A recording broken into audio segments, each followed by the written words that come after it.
Welcome to Binder TV, Inside IH. Today, on this episode, we are here with Jim Allen, and we're going to dive inside the International Scout Encyclopedia. Some may say it's a kind of an awkward interview because we both were involved in writing the book, but I think from Jim's perspective, we're going to get some insight into how the book was put together, and I'll add some stuff here and there. And welcome, Jim. What do you think? Well, thanks for having me. I'm here at the new store, and I'm blown away. I'm real happy to be here. This is going to become a mecca, I think, because I don't think there's any international places or scout places that are going to have all this kind of stuff. Not quite like this, no, but thank you for that. I'm glad to be here. Great. Tell us a little bit about your writing history. Well, I started in the 80s. I used to wrench for a living. I was a mechanic, did that for a little over 20 years, and I worked on some high-end stuff. I was actually an England-trained Land Rover technician, believe it or not. Now, I'm probably, next time I show up at a scout event, I'm going to be probably run out of town on a rail. I don't think so. But in any case, and then I started writing on the side. And one thing leads to another, and I was working for a dealership, and a Land Rover dealership, and the boss kind of treated me badly, and I decided, well, now's my time to go full-time writing, so I did. So what kind of things did you write? Well, I started off writing a newsletter for a National Land Rover Club. Here we go again. Yeah. And that went over really well, and it got the club started, and I started writing for magazines then, and I didn't really have much trouble getting involved in that. So you've written for Four-Wheeler, Peterson's, all of them, or just? Oh, and some that don't even exist anymore. I think the last time I got to be close to 10,000 articles now. I quit counting the number of articles I did at 3,000. That was in 1999. I hate to mention the four-wheeler word, but you did write some Jeep books, which are very good.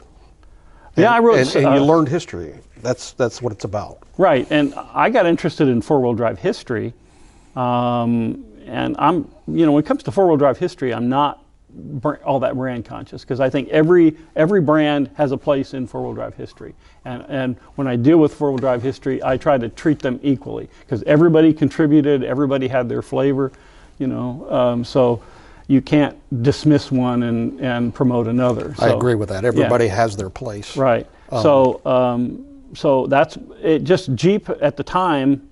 I really wanted, my first book that I wanted to write a book about was FWD, which was one of the founding fathers of four-wheel drive. They built kind of the first pattern vehicle that we have now, with a steerable front axle and a centralized transfer case and stuff. FWD did that in 1908, and I wanted to do a book about them, but I couldn't make it work. And Jeep books, I could get a publisher to publish a Jeep book, so that's mainly the reason I went into it.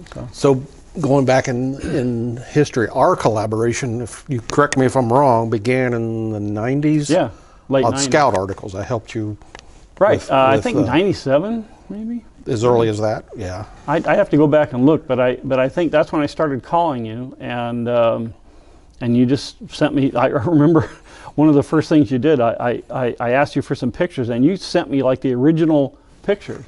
Right. And you just threw them in a box, yeah. and I was in Colorado at the time, and it doesn't happen too often when somebody's got original stuff where somebody's willing to just throw it all in a box and send it to some guy they don't know from Adam. Boy, you're right, and there must have been something we connected, because I just wouldn't do that for just anybody, I wouldn't think. And the articles you did come out with were informative and educational, and lots of good pictures. I do remember that. Yeah, I try. I mean, I get things wrong sometimes, but it's a lot of times in the magazine world there is something called deadline, which is like a cleaver hanging over your head, and you get a deadline for a story, and you've got a certain amount of time to get it done, and not everybody works on your deadline. You're trying to get some research material from a guy, and he's trying to punch his time clock and get things done, or maybe he's just kind of a flaky dude, whatever, and you don't get the material, so you have to go with the best you got. And sometimes you don't get the double check stuff. Right. You know, you get one part of the story. That's the one thing I've learned, even with International, is you can look at two pieces of paper from the same company that directly contradict each other. We found that a lot. Yes, we did. So, okay, so time passed from the 90s. What actually brought you to do a scout book? Well, I wanted to do a scout book in the 90s. I think I remember some talk about that. Yeah, and I had trouble, believe it or not, and binder people are going to, you know, be foaming at the mouth when I tell them this, but nobody wanted to do a scout book. They said it's too niche. There's not enough scout people around there. It's just, you know, and I couldn't get anybody to do a scout book because I wanted to do one. And I pitched it to Motor Books and a couple of other publishers. And at the time, in the mid '90s and the late '90s, I couldn't get anybody to bite on it. So, you know. So I've had some people that have asked me. You know, I've only done one book, and it was such a pleasure to do with you. One book under my belt, and I hope to do another. I've had some people approach me about how do you go about writing a book. Now, since I'm not an author, it would be better to come from you, just basics. What do you do? How do you go about writing a book? Well, the first thing you do is find a market, because Okay.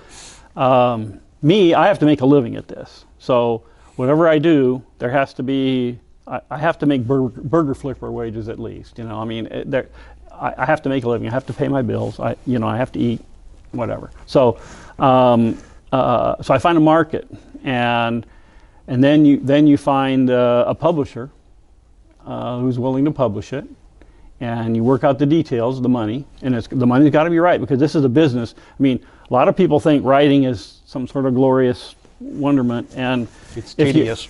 it's very tedious, but I mean, you have to make a living at it. That's the thing, and it's not big money, and so you have to pick a project that's going to be worth your time, because you're going to spend a lot of time in the process. So so then first thing, you find something marketable. In other words, you look around and you see a lot of people are interested in scouts all of a sudden, and you think there might be a book, you know, that's worth doing for that. So you then find a publisher, and if the publisher nixes it, then, you know, usually they're right. I mean, usually they know their markets, they know what'll sell. They're not always right, and sometimes they're unwilling to take that first step, you know, to be the first one to do something. With Jeeps, it's a no-brainer, because people have been writing about Jeeps for a long time. The Scouts, you know, it was kind of a new market, and they weren't familiar. So then you find a market, then you find a publisher, and then you work out the money, and then you start working. And we'll get into how that happened on this book. Yeah, but is you there can't. a difference between? I'm sorry. Go ahead. Between what this is be like a documentary versus fiction. Well, Have you ever done any fiction? Well, I've written. I've got about 2/3 of a book written, but it's.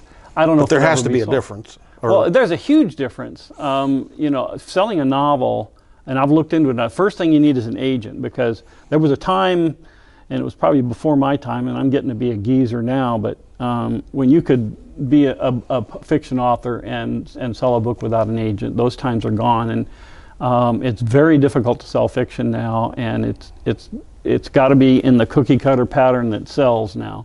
And you know, the book world in general, nonfiction, fiction alike, is contracting because of different types of media now. You know, the people on the internet that are watching this, that's the media now, and books are kind of shrinking away, so only geezers like us are like the books as much as what people used to. So you know, it's just a kind of a weird thing, and people when you go into writing a book, you know, it'd be pretty hard to not have any experience writing and write a book. Because I will tell you, I can attest to that. the publishers will rip you a new bodily orifice, and and generally speaking, if you've not written a book and you don't have a track record, it'd be pretty hard to sell a book. That's some of the people that have approached me are people that have no track record at all, and they're asking. So this is good information for them. They almost need help. Well, they need help. There's the biggest advice I would give somebody that wants to write a book is stop thinking emotionally about it. Stop thinking about your name on the cover of a book. You know, there's some momentary ego gratification in having your name on a book, but when you get into doing it, if you actually get that far where you're doing it and you're working 12 or 14 hours a day, you're sitting there in your underwear at 3 o'clock in the morning because you can't sleep, and you're working on something, then you realize, what did I get? Because I've known over the, how many years have I been doing this now? Well, it's getting close to 30, like 27.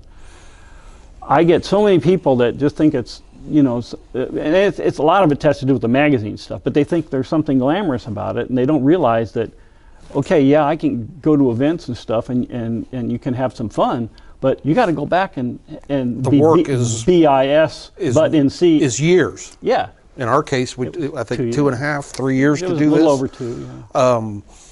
Now, Lee Katchner of Octane Press, did they approach us, or remind me how that happened? I approached him. Okay. I knew Lee from Motor Books. Okay. And he had left Motor Books to start his own. He may have gone on to something in between, but he wanted to start his own publishing house. So okay. I had worked with him at Motor Books, and I trusted him. And honestly, I was a little bit disillusioned at the book world at that point, and so I wasn't. I wasn't necessarily looking to do another book, but I always had a Scout book in mind because the Scout story is very compelling to me, and so it's one of the ones that I had on my top 10 list of books that I wanted to do. So so I approached him, and he was all for it, and then you and I started to talk, and you had all the connections, and because one thing about a book like this is, we can't just pull the stuff out of our heads, or just because somebody told us something, that doesn't mean that it's right. That's right. So you got to have the documentation, right?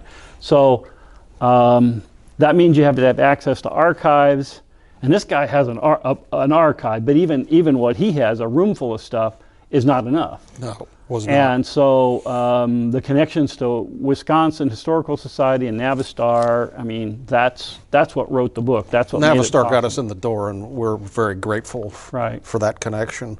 And that brings us to the research of the thing. Tell us about, and I'll add some words about the archive experience. Well, I mean, I'm a research animal. You know that. I can research you or anybody else under the table. Oh, I know. I was there right with you. I mean, when we went to Wisconsin, it was like we got there when they opened at 8 o'clock. That's right. And they were kicking us out at 9 at night. That's right. And we did 4 one-week trips. And yeah. It was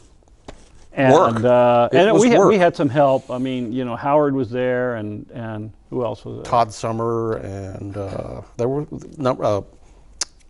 George Kirkham. Yeah. Well, George, they all came for a day or two and helped us with some of this stuff, and that which was helpful.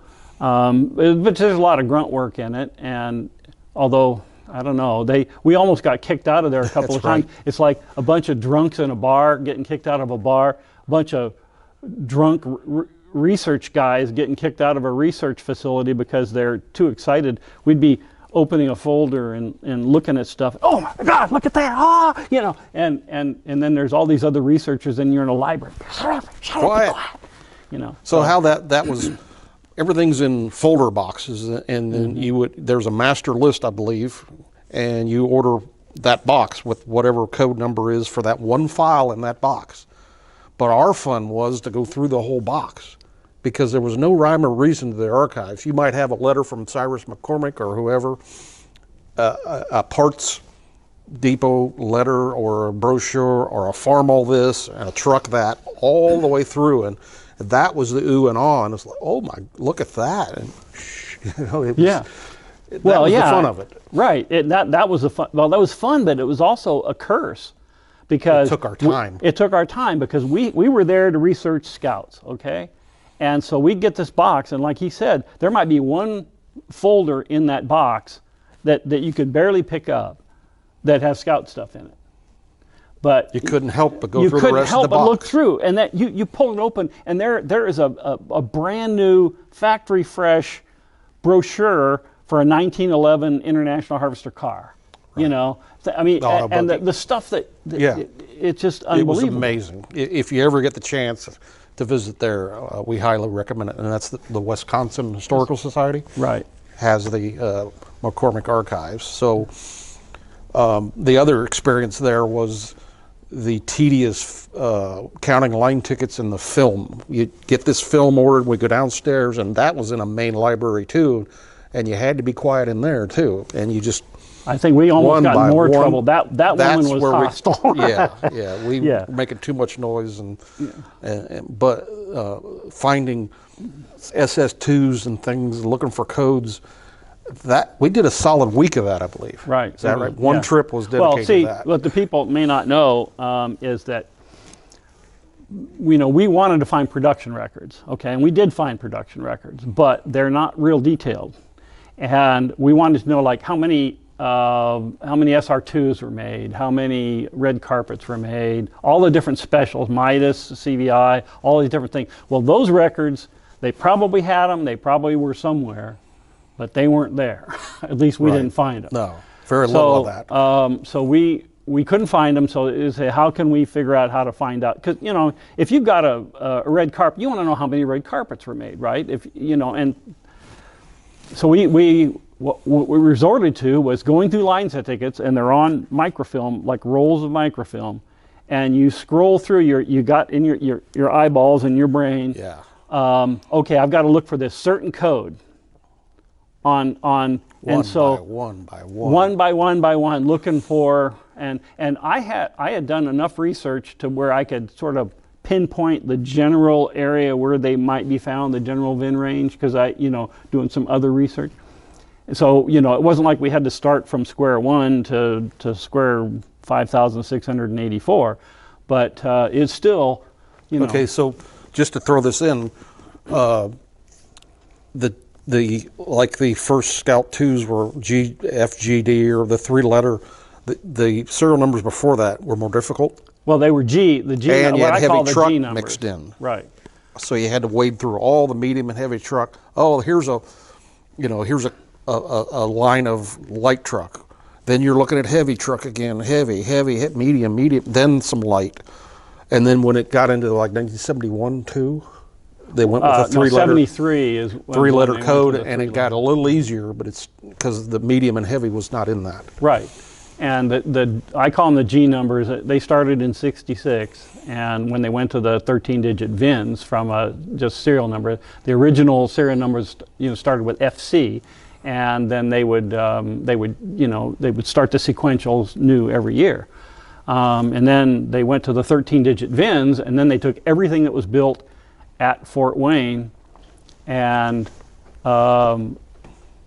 mixed it all together. So a good example was when I was looking for the first G number Scout 800, and I had to, they started at G 160,001. Well, there was like 400 trucks of various different times before you got to the first Scout, and then there'd be a little batch of Scouts, and then more 6x6s and just heavy truck and all kinds of stuff, and then you'd find another batch of Scouts. So they assigned the VIN numbers, so that was tedious. From that until through 71, that was just made it really difficult.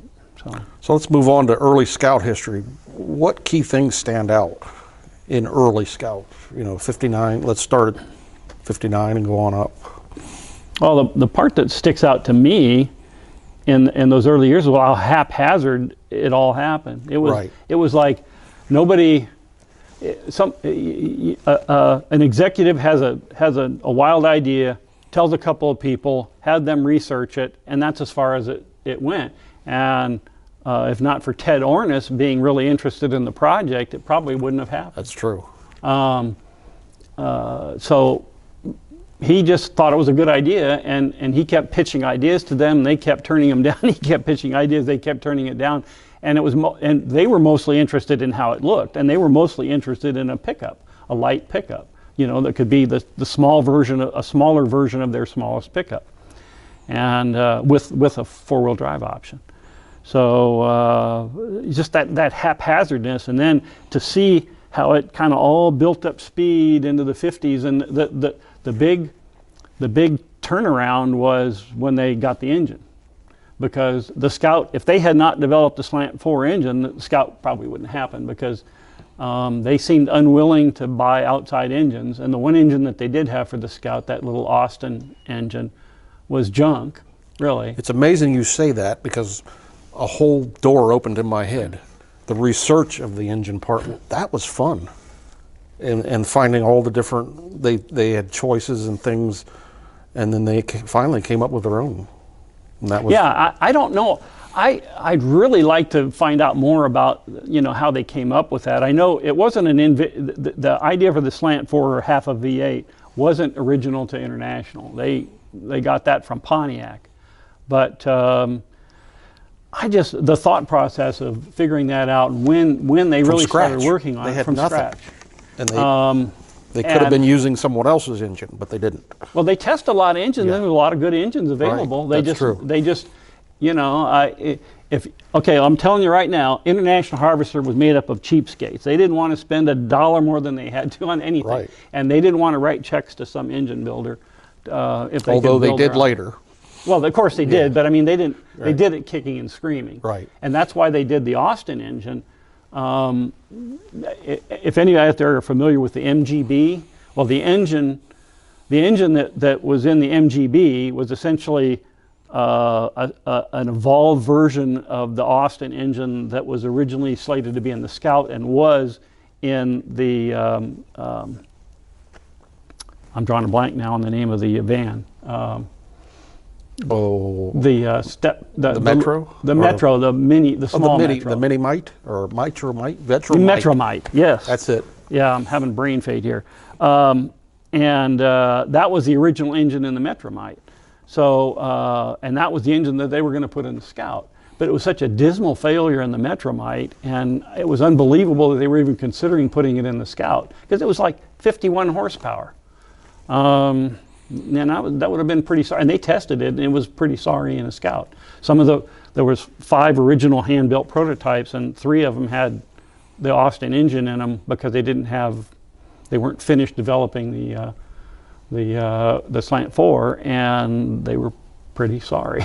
So if they had fielded that engine, it wouldn't have gone over well. It wouldn't have gone over well. So, you know, and it's always those first few steps that make or break a vehicle. And if they ship them out there, the Metromite almost failed because of that engine. Right.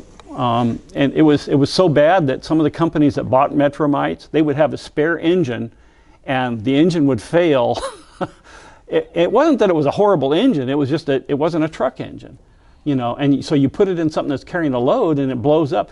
They would actually put the engine in the back of a pickup, and they go to where the engine blew up, and they change the engine out on the street. Yeah. And so yeah, can you imagine what if the Scout had been that bad? It wouldn't have never happened. Sounds like Max Force.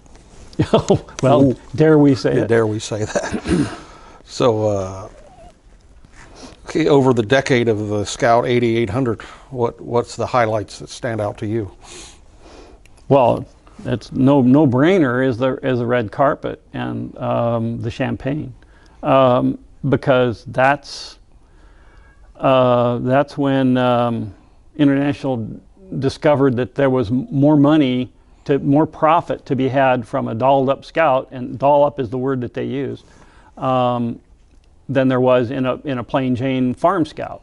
The farm Scout idea was fine, but there wasn't that many people interested in buying them like that. And the SUV craze, of course, sport utility vehicle wasn't a term that was being used at that time, but it was all beginning to start then. And what people wanted was a moderately comfortable, reasonably well-appointed four-wheel drive recreational vehicle. As a second car in a second lot of cases. Car. Exactly, the second car.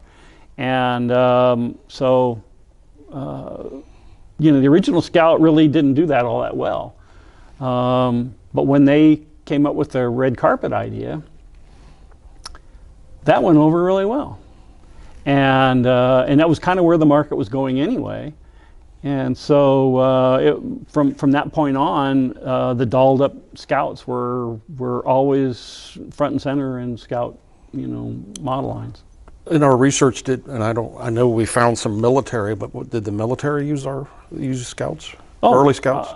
Yeah, Scout 80s. I'm still trying to track down the numbers. I can probably track down so far 3,000 or so Scout 80s, but I know there were more. And there were some in Vietnam too, so I've seen pictures of them. And that's later in the yeah, Scout. most of the ones in Vietnam were 800s Right. or 800As. In fact, there's one during the Tet Offensive. There was one famously that was in, I forget the name of the town where the big Tet thing happened, but it was a government Scout that was had 1,000 bullet holes in it, and they drove it away. So, and there's a actually, testament. Yeah, and so. Would that have been? No, that's Seoul's, Korea. I'm thinking of. Yeah. Da Nang or one of those. Somewhere around in there, it might have been that. What was the capital? Vietnam. Well, it was not Hanoi. That was that's the bad North guy. Korea. It was Saigon. Saigon. That's Yeah. probably where that was. No, it was another town. There was one town. Well, here we are trying to racking our brains here. We didn't know what we were going to talk about before we started, so that's why we're fumbling around. Yeah, we're just fumbling around, but it's things come up, and it's more fun this way, I think. And the cat's trying to get into the picture here too. Bring him in. Yeah. So anyway, how about like improvements in the Scout 80, 800, such as driveline and things like that? Was there any? The V8 came out. Was that a milestone? That was a milestone. Would you call that a milestone? It was a milestone. I mean, of course, you know, Ford beat him to the draw in the Bronco V8, but not by much.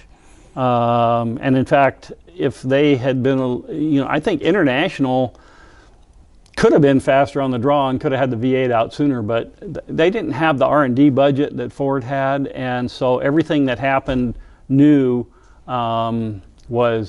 happened slower. But that's an interesting story, if you don't mind me telling it.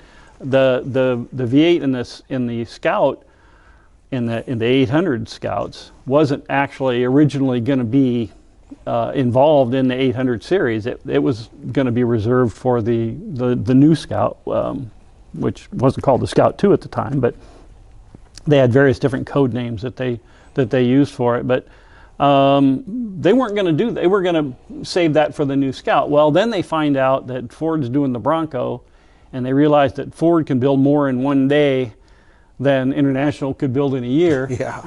And so they started to realize that they needed something to when the Bronco came out, the Scout 2 kept getting pushed further and further back from development reasons, and so they needed some pizzazz. They needed to be able to stay in the game after the Bronco came out, so they started working on the V8.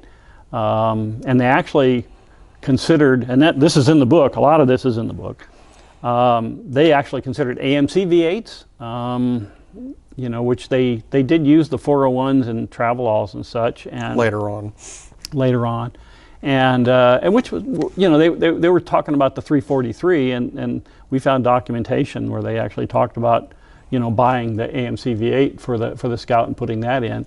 And I think there was discussion of a Ford V8 at one point too, but they realized they had their own V8 and why not use it? And so, but it took, guys who are swapping engines in the Scouts, they think it's real easy to stuff a SV, International V8 into a Scout, but when you have to do it for production, and it has to be safe, and it has to meet certain standards, and it has to meet emission standards, it's a little harder to do. Right. So it was a lot more work to stuff a V8 in a Scout than it would appear. So it took longer, and so they were, some months later than Ford in fielding a V8. So speaking of the Bronco, Some claim it's close. It's a close copy. I got a videotape of some engineers we interviewed back in the 90s. Chuck McGrew was one of them, and I believe he said that they brought a couple Broncos in when they started building them. Ford did, and they were doing measurements of them, and they thought they were awful close. What's your opinion on that? Well, having studied the Bronco extensively, there's absolutely no question that the Bronco was very much inspired by the Scout. And but I don't think the dimensions are all that close. I mean, I know all the dimensions of the Bronco and the Scout, but they're a similar vehicle, and you can tell that they kind of had similar ideas that came from. But Ford saw that International had success with it, and they said, well, we can do that. And they were really kind of reaching out into new territory themselves with the Mustang, because really the Bronco and the Mustang were, happened almost at the same time. So a lot of the little bits and pieces that were in a Mustang found their way into the Bronco too. So the Bronco was definitely inspired by the Scout, and I've studied the development of the Bronco, and they talked about the Scout all the time. And there was nothing else really to talk about except like maybe a CJ Jeep. Right, there really wasn't. Nothing. There was nothing in that category at the time. There was the Jeep Wagoneer, but that was kind of a different animal. That was more like a travel. More like a travel. That's correct. Right. So in the compact area, there really was nothing except the Scout if you wanted a compact job. But one funny thing, and his name will not be spoken because, for one thing, I can't remember it. But the other thing is that we don't want to throw him under the bus. But when Ford had their pre-production Broncos out there, they did a big executive reveal, where they had the executives seeing their new Bronco and everything, and they had scouts there. That's what they always do, they have the competition there and everything. The guy who was largely responsible for developing the Bronco managed to roll the Scout and almost killed himself. Oh, do you think he did that on purpose? Take that curve over there. Yeah. No, but he actually was injured. Yeah, so it wasn't, but you can roll anything. I'm not saying that Scouts are more unstable than Broncos or vice versa. It's just that, you drive stupid and you roll over. It's that kind of thing. And just because he's an executive and he's in charge of developing the Bronco doesn't mean he knows how to drive off-road. So I think that's probably more the case than anything. Probably didn't know how to drive off-road or took a turn. Having worked for a company, an automotive company, I know that there's a lot of the higher up people that they don't know how to drive on the highway, let alone drive on right. In traffic, they're bad enough. So moving on to the Scout 2, development started pretty early, didn't it? Yeah, about 1966. And then it didn't come out for 5 years? Well, yeah, they were. Is that long in the development of a vehicle? Yeah. Yeah, it kind of is. That's kind of what I thought. It's at the outside edge of it, but like I said earlier, International just didn't have the money, so they couldn't. There wasn't a huge number of people working on the project, so they had to. And then see what happened is, we can go back to the Bronco again, because the Bronco is what screwed the pooch, in a lot of ways, because see what they had to do is, once they knew the Bronco was coming, then they had to worry about market parity, right? They had to have, the Scout had to be able to at least hold its own, because there was nothing in the market until the Bronco came out to compete with it. And you can see the sales of Scouts dropped when the Bronco came out. So International wanted to be able to, keep selling Scouts. So they had to take some of the people that were working on developing the Scout 2 and put them towards freshening up the 800 line to keep that fresh enough and new enough and interesting enough to still be able to sell it in the same market that the Bronco was appearing. So that Broncos priced cheaper? Yeah, Broncos were that's cheaper. The reason too, Broncos were cheaper, and it's all a matter of numbers. I mean, if you if you build, if you sell 50,000 of something, one company, versus another company selling 25,000, the costs are higher for the lower production unit than the higher production unit, because you're spreading the cost to build it over a smaller number. So makes total sense. yeah, and International just didn't, the numbers weren't quite up there, and plus International's business model was kind of strange, and they didn't always, there wasn't always the development money. The internet, I think the Scout division always was fairly profitable, but they would, the corporation would take some of the money from the Scout right. and send it to parts of the company that weren't doing so well. Other dead-end projects. Yeah, there's a million of them. Right. But yeah, International was not afraid to try new things, but sometimes they stuck with those new things that didn't work out a little longer than they should have. So the Scout 2 came out in 70, like, was it April, May of 70? April of 71, yeah. So I know a fellow that ordered a Scout 800A or B, and the Scout 2 is what showed up. How in the world that happened is pretty interesting. And then there was a price jump. Oh, big price jump, yeah. So I know a lot of dealers, Vince Ringer of Ringer Sales and Service, Detroit, one of them who wanted them to keep both lines. Kind of, like Jeep has several different styles of Jeeps. I wonder what would have happened. Of course, they didn't have the capacity to do it. They didn't have the line to do it. No, they didn't. The money to do it. But well, it would have been interesting to see the Scout 800B continue as a cheaper, lesser. Of course, well, they talked about it, in all that product planning stuff that yes. we found. I've read that stuff 100 times over now, and they talked about it, but they just didn't have the capacity. They basically didn't think it was a bad idea, but they just didn't, the numbers just didn't crunch for it. And they talked about actually moving production of like the 800 line to another factory somewhere else. I think South Bend or something came up, if I remember right, but it was just talk. And would that have been Studebaker plant? I don't know what they have in South Bend. Well, I don't, I just remember South Bend being mentioned as a place to assemble those, and I could be wrong, but I know they talked about it, and they talked about another facility. Or maybe they were going to move them to Canada, to the Chatham. That actually wouldn't have been a bad idea. Because they did build some early Scouts. And that's another myth that is out there. How many Scouts and things were built either in Australia or Canada? Well, we know of a block, a couple years, were done at Chatham.